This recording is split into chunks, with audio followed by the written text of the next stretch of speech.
Pwede kang kumita ng 7.2% araw-araw. Yan ang pangako ng GP units, pero ano nga ba yung totoo? Ito ba ay legit o isang malaking scam? So bago natin sagutin yan, ano nga ba yung GP units? So base sa kanilang presentation, ang GP units ay nag-aalok ng tinatawag na AI GPU cluster rentals kung saan itong mga GPU ay nirerentahan daw ng mga AI companies para mag-train ng AI models. So, ang system ay gagamitin ng pera mo as your investment para bumili ng mga hardware at mag-set up ng mga CPU at GPU unit. Kapalit nun, magbibigay sila ng daily profit na hanggang 7.2% para sa mga investor. Pagkatapos ng investment period, ibabalik nila yung full initial deposit mo at kikita ka ng malaking pera. Ang mission daw ng GP units ay magbigay ng murang GPU tools sa AI industry. Ang tanong, totoo nga ba ito? Sagutin natin yan.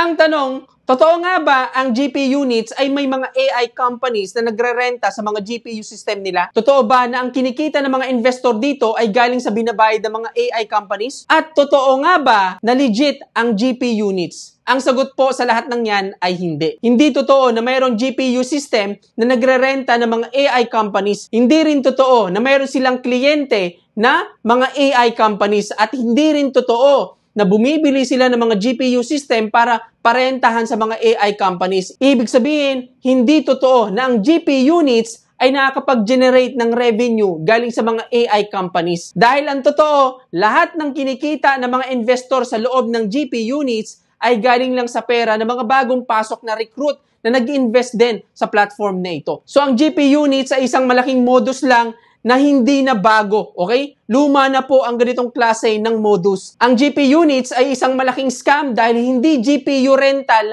ang negosyo na ito, kundi investment scheme. So, paano ko nasabi? Ang system ng GP units ay mag-aalok sila ng AI GPU rental investment. Kunwari, negosyo nila ay magparenta ng GPU sa mga AI companies. Pero ang pinaka-highlight nito ay ang daily return up to 7.2%. Medyo red flag po ito. Bakit? Dahil ang 7.2% per day na ROI ay sobrang imposible po ito sa tunay na GPU rental business. I-compare natin sa mga legit na GPU rental company. Example, yung CoreWeave. Kapag nag-avail ba ako ng NVIDIA GB200 na nagkakahalaga ng $42, kikita ba ako dyan araw-araw? Hindi. Okay? Kasi gagamitin mo yan sa mga heavy-duty data processing. Katulad, may sarili po akong AI trading bot. Pwede kong gamitin yung NVIDIA GB200 para mag-save ng mga data at gamitin yung data na yon sa AI. Example, okay? 10 years na market data, 200 plus na crypto pairs, 1,000 different parameters, 20 to 50 model variation. Lahat ng data na yan, kinokollect para i-train ng AI gamit ang libu-libong simulation, computing patterns, at pag-optimize ng model weights. Tinitrain ng AI gamit ang malalaking data para gumanda ang takbo at maging mas matalino sa pagbibigay ng mga resulta sa pamagitan ng libu-libong simulation patterns. Sa madaling salita, hindi ginagamit ang mga GPU system at GPU cloud para makapag-generate literal ng kita araw-araw. Ginagamit yan para makatulong sa negosyo kung nasa tech industry ka. Ginagamit yan para suportahan o palakihin yung mga malalaking negosyo at industry level workflows. Pero dito sa GP units, hindi ganito ang nangyayari. Mag-i-invest ka dito sa mga GPU para kumita ng daily profit na isang sign ng Ponzi scheme. Bakit? Wala ka naman talagang nirerentahan dito. Kung mag-i-invest ka man sa mga GPU na sinasabi nila, wala naman talagang nagre-renta dyan. Wala naman talagang nagbabayad sa mga GPU na yan dahil wala naman talagang totoong GPU ang GP units. So mag-i-invest ka ng $30, kikita ka ng 1.4 daily profit.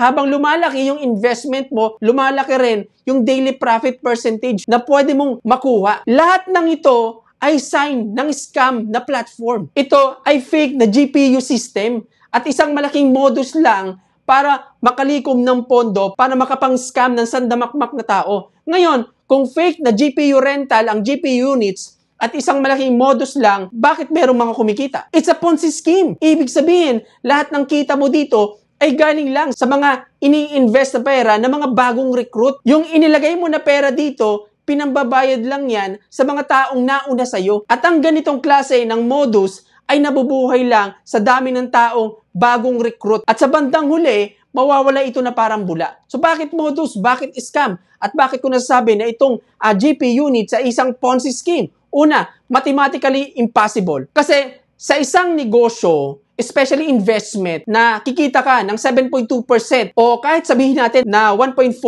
araw-araw na walang malinaw na audit, sa legit na investment kasi, aabot lang yan na average na 5 to 7% per annum. Nandun lang sa range na yun. Pero itong GP units, umaabot ng 500 to 2,000% per year ang return.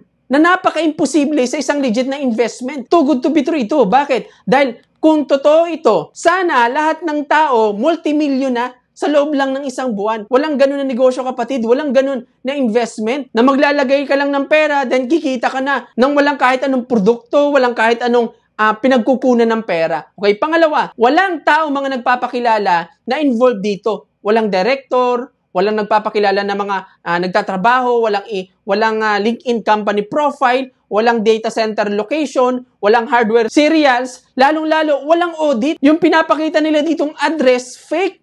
Walang GP units sa address na yon. Okay, walang company na GP units. Pangatlo, fake ang AI cluster concept. Ang totoong AI company ay hindi kumukuha ng retail investment para makapag-run ng GPU cluster. Yung buong concept at flow ng negosyo na ito, ng platform na ito, sa loob ng GP units, ay fake lang. Ginawa lang ito para mag-run ng investment scheme at para makuha yung pera mo. Dahil yung totoong GP cluster, hindi po ganito. Pangapat, meron silang level ng referral commission. Ang tanong, saan kukunin ang commission na ito? Meron ka ba nakikitang nagre-renta ng GPU? Meron ka bang mga company na AI companies na nagre-renta? Wala, kapatid. Ang tanong, may binili ka bang GPU? May nirentahan ka bang GPU? May mga kliyente ba talaga para magkaroon ka ng commission? Wala. Lahat ng commission mo dito ay kinukuha lang sa deposit ng recruit mo. Makakuha mo lang yung commission mo once na merong mag-deposit. Sign po yan na wala talagang totoong AI company na nagre-renta ng GPU system. Itong style na ito ay katulad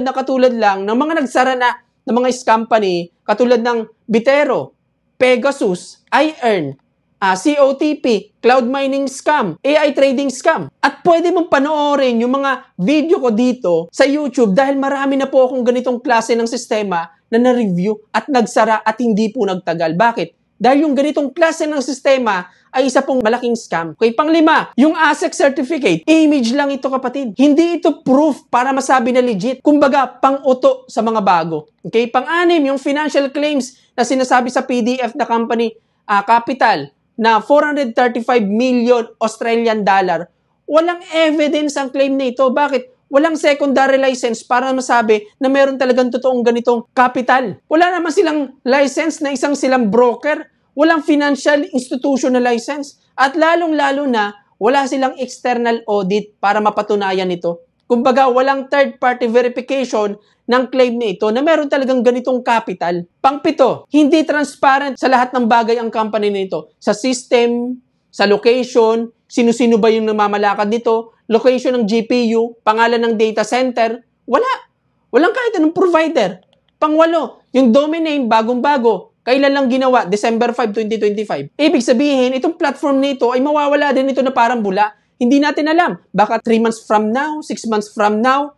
Pero ito ay sigurado, 101% meron pong may scam at may scam ang platform nito. Gustuhin mo man o hindi. So ang review natin dito, ang GP units ay isang scam na platform. Ang GP unit ay isang malinaw na 100% Ponzi scheme na nagtatago sa AI GPU rental business. Paano ko nasabi? Lahat ng karakteristik ng isang scam ay tinamaan ng platform nito. Unrealistic daily ROI, fake AI GPU cluster concept, fake ASIC registration screenshot, walang totoong business model, pang-modus lang yung business model nila, walang proof ng GPU operations, mayroong MLM referral system na lahat ng commission kinukuha lang sa deposit ng bawat member, ang payout Ponzi scheme style, walang audit at higit sa lahat, walang totoong company identity. Ang GP unit ay kailangan iwasan. Hindi po ito legit. Huwag mag-invest sa platform nito at lalong-lalo na huwag maniwala sa mga recruiter ng platform nito. So share mo ang video na to para makaiwas ang mga tao sa scam na platform nito at walang mabiktima ang platform nito. So dito nagtatapos yung topic natin ngayon. Hanggang sa muli, I'm Milian to. Bye-bye.